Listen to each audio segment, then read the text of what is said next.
ایسی آیت نازل فرمائی جو اپنی عظمت کے اعتبار سے، فصاحت و بلاغت کے اعتبار سے، جامعیت کے اعتبار سے، تاثیر کے اعتبار سے قرآن کی بڑی عظیم آیت ہے، اور اس کو آیت الکرسی کہا جاتا ہے۔ اور اس میں یہ بات بھی صراحت کے ساتھ کہہ دی گئی ہے کہ اللہ تعالیٰ کی بارگاہ میں کسی کی سفارش نہیں چلتی سوائے اس کے کہ اللہ تعالیٰ خود ہی کسی کو اجازت دے دے یا حکم دے کہ تم سفارش کرو، تو بے شک پھر اس کی سفارش اللہ تعالیٰ قبول فرما لیتے ہیں۔ لیکن جو اللہ تعالیٰ کی مرضی کے بغیر خود اپنی خواہش اور اپنی مرضی کے مطابق کوئی آدمی جا کر سفارش کرنے لگے تو اللہ تعالیٰ کے ہاں اس سفارش کا کوئی مقام نہیں، اور نہ اللہ تعالیٰ کے ہاں وہ چل سکتی ہے، نہ ایسا کوئی شخص سفارش کر سکتا ہے اللہ تعالیٰ کے اذن کے بغیر۔ تو اس بیان کے لیے اللہ تبارک و تعالیٰ نے آگے اللہ آیت الکرسی نازل فرمائی ہے، اور بعض احادیث کے اندر آیا ہے کہ یہ قرآن کریم کی عظیم ترین آیت ہے۔ اللہ تبارک و تعالیٰ نے قرآن عظیم سب سے زیادہ عظمت والی آیت یہ نازل فرمائی ہے۔ اور حضرت ابو ہریرہ رضی اللہ تعالیٰ عنہ کی ایک روایت میں رسول کریم صلی اللہ علیہ وسلم کا یہ ارشاد منقول ہے کہ سورہ بقرہ میں ایک آیت ہے جو سیدۃ آیات القرآن ہے، یعنی قرآن کریم کی آیات کی سردار ہے، اور اس میں یہ بھی مذکور ہے کہ جس گھر میں وہ پڑھی جائے شیطان اس سے نکل جاتا ہے۔ اور سنن نسائی کی ایک روایت میں ہے کہ رسول اللہ صلی اللہ علیہ وسلم نے ارشاد فرمایا کہ جو شخص ہر نماز فرض کے بعد آیت الکرسی پڑھا کرے تو اس کو جنت میں داخل ہونے کے لیے موت کے سوا کوئی چیز مانع نہیں ہوگی، یعنی موت کے بعد فوراً وہ جنت کے آثار اور راحت و آرام کا مشاہدہ کرنے لگے۔ تو اس آیت کریمہ میں پہلے اللہ تبارک تعالیٰ نے فرمایا کہ اللہ لا الہ الا ہو، اللہ وہ ہے جس کے سوا کوئی معبود نہیں۔ یہ ہے توحید کا وہ کلمہ جو عقیدہ توحید کی بنیاد ہے کہ اللہ تعالیٰ کے سوا کوئی معبود نہیں، کوئی عبادت کے لائق نہیں۔ پھر کچھ صفتیں اللہ تعالیٰ نے اپنی ذکر فرمائی ہے۔ تو پہلی صفت ذکر فرمائی کہ الحی، وہ زندہ ہے، اور مراد یہ کہ سدا زندہ ہے، یعنی اور جتنی لوگوں کو، انسانوں کو، جانوروں کو، جنات کو، ملائکہ کو، جس کو بھی کوئی زندگی حاصل ہے وہ زندگی ہمیشہ کے لیے نہیں ہے، ایک نہ ایک وقت اس کو موت آنی ہے، اور کوئی مخلوق ایسی نہیں ہے جس کو کسی نہ کسی وقت موت نہ آنی ہو۔ لیکن اللہ تبارک و تعالیٰ کی ذات ایسی ہے جو ازل سے ہمیشہ سے زندہ ہے اور ہمیشہ زندہ رہے گی۔ تو حی کی صفت یعنی زندگی کی صفت سب سے زیادہ واضح اور صحیح معنی میں زندگی کا مظہر وہ اللہ تبارک و تعالیٰ کی ذات اقدس ہے، اور اس کے سوا کوئی بھی حقیقت میں سدا زندہ کہلانے کے لائق نہیں۔ دوسری صفت جو ذکر فرمائی وہ القیوم۔ القیوم کا ترجمہ ہم نے کیا کہ جو کائنات کو سنبھالے ہوئے ہے، اور اصل میں یہ لفظ جو ہے یہ نکلا ہے قیام سے، اور قائم کہتے ہیں کھڑے ہونے والے کو، اور قیوم اور قیام اسی کے مبالغے کا صیغہ ہے، اور ان کے معنی ہے جو خود بھی قائم رہے اور خود قائم رہ کر دوسروں کو قائم رکھے اور دوسروں کو سنبھالے رکھے۔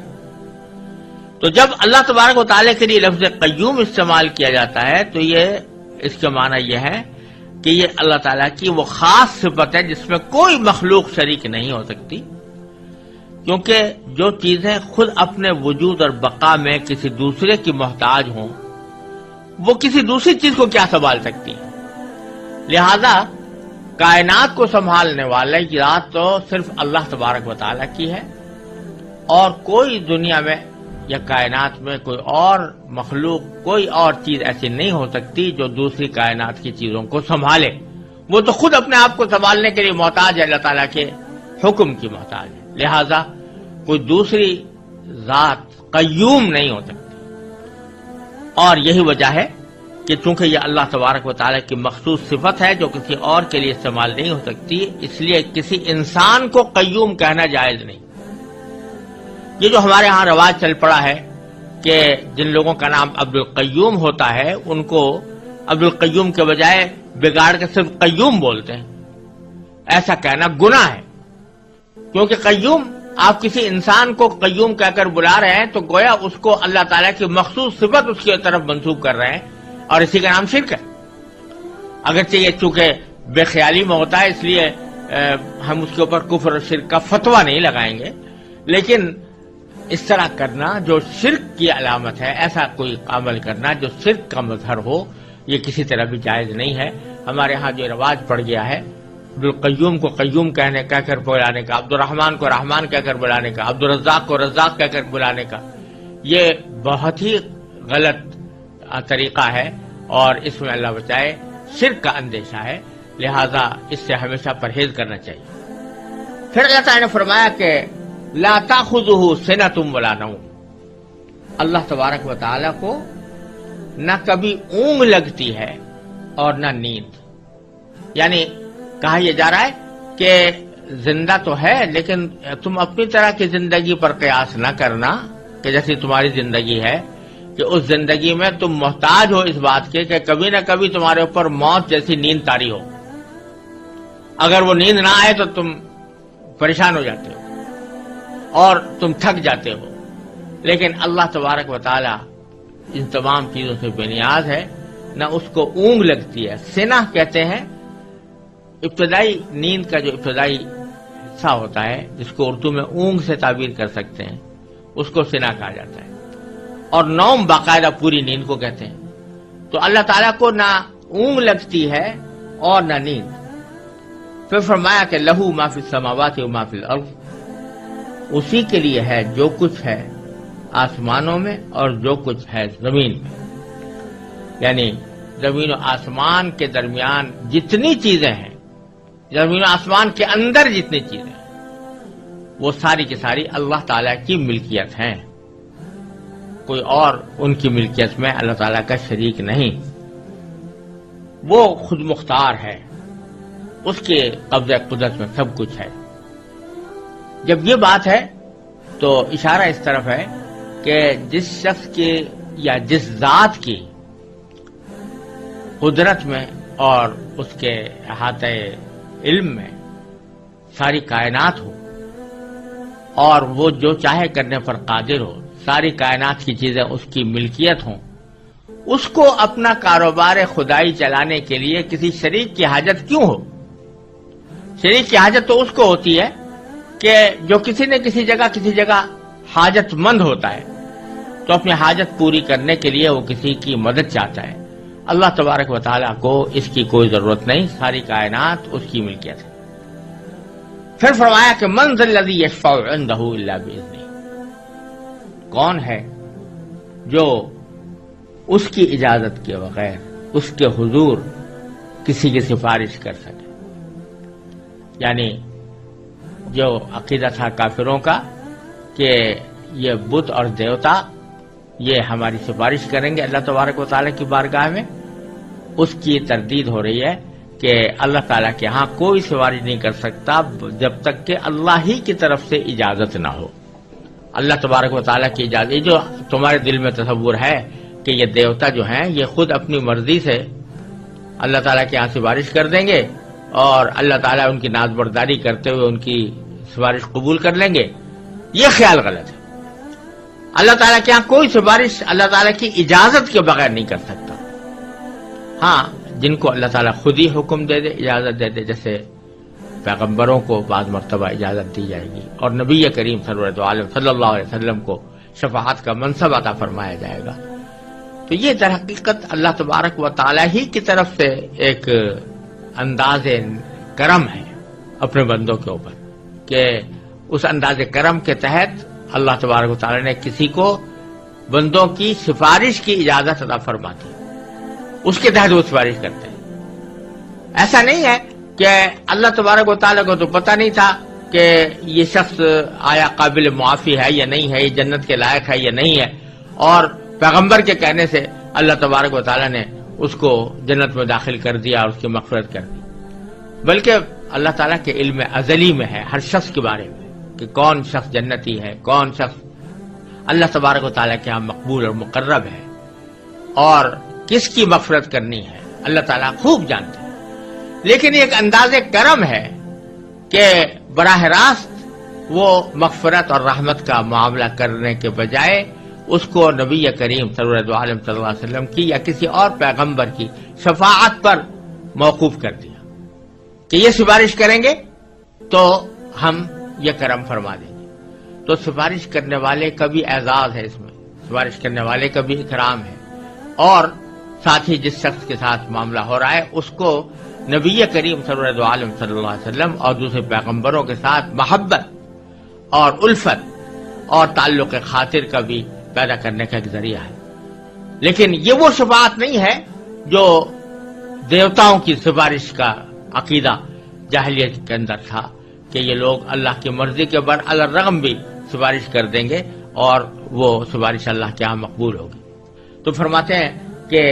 کون ہے جو اللہ تعالیٰ کے ہاں حضور سفارش کر سکے مگر اس کی اجازت سے. یعلم ما بین ایدیہم وما خلفہم، اللہ تعالیٰ جانتا ہے بندوں کے تمام آگے پیچھے کے حالات، بندوں کے تمام آگے پیچھے کے حالات جانتا ہے. یہ بات اس سیاق میں اسی معنی میں بظاہر کہی جا رہی ہے کہ سفارش عموماً اس موقع پر ہوتی ہے دنیا میں کہ مثلا ایک صاحب اقتدار ہے، اس کو کسی کے حالات کا علم نہیں ہے، پتہ نہیں ہے کہ یہ آدمی نیک ہے یا اچھا ہے یا اس کی مدد کرنی چاہیے یا اس کو کوئی اچھا منصب دینا چاہیے، کوئی عہدہ دینا چاہیے، اس کو تو پتہ نہیں ہے. اب اس کا کوئی مقرب شخص آ کر اس کے پاس کہتا ہے کہ میں فلاں بندے کی سفارش کرتا ہوں کیونکہ یہ میری نظر میں اچھا آدمی ہے اور اس میں عہدے کی صلاحیت رکھتا ہے، تو وہ اس کے کہنے کی بنیاد پر جانتا ہے، علم اس کو اس سے حاصل ہوتا ہے، خود اس کا علم کچھ نہیں ہوتا. لیکن تو سفارش کی ضرورت ایسے موقع پر پیش آتی ہے. اس کو تو دھیان تھا نہیں اصل آدمی کو، لیکن کسی نے سفارش کے ذریعے اس کو متوجہ کر دیا، سفارش کے ذریعے اس کو علم دے دیا کہ یہ آدمی مستحق ہے. لیکن اللہ جل جلالہ چونکہ یعلم ما بین ایدیہم وما خلفہم، انسانوں کے تمام آگے پیچھے کے حالات کو خوب جانتا ہے، اس واسطے اس کو کسی کی سفارش کی حاجت ہی نہیں ہے کہ اس کو فیصلہ کرنے کے لیے کسی آدمی کی سفارش کی ضرورت ہو کہ وہ بتائے کہ فلاں آدمی مستحق ہے فلاں غیر مستحق ہے. تو ایک طرف تو اللہ تبارک و تعالیٰ کا علم یہ ہے کہ ما بین ایدیہم وما خلفہم، اللہ تعالیٰ ان کے آگے پیچھے کے حالات کو خوب جانتا ہے. ولا یحیطون بشیء من علمہ الا بما شاء، اور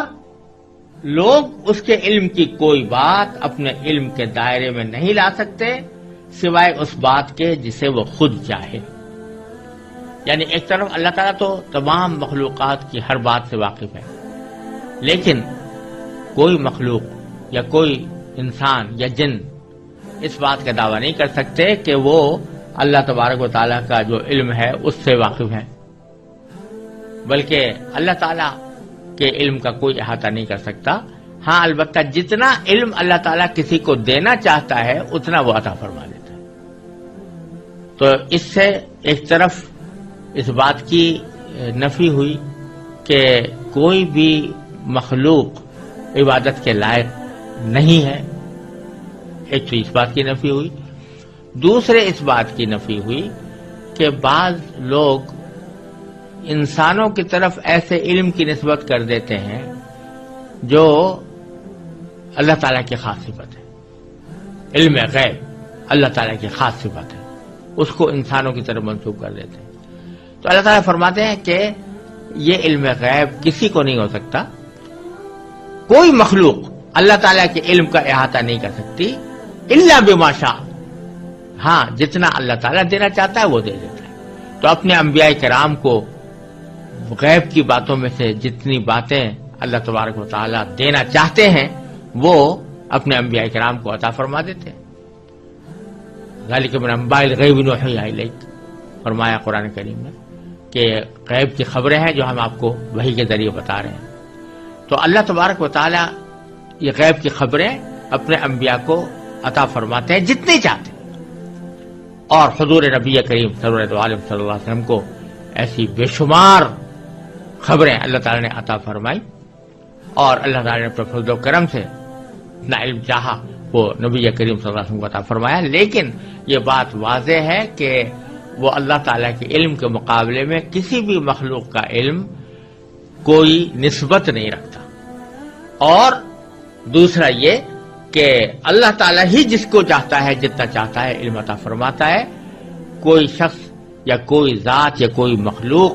اپنے طور پر کوئی علم حاصل نہیں کر سکتا. پھر فرمایا وسع کرسیہ السماوات والارض. اللہ تعالیٰ کی کرسی آسمانوں اور زمین کو کی وسعت رکھتی ہے،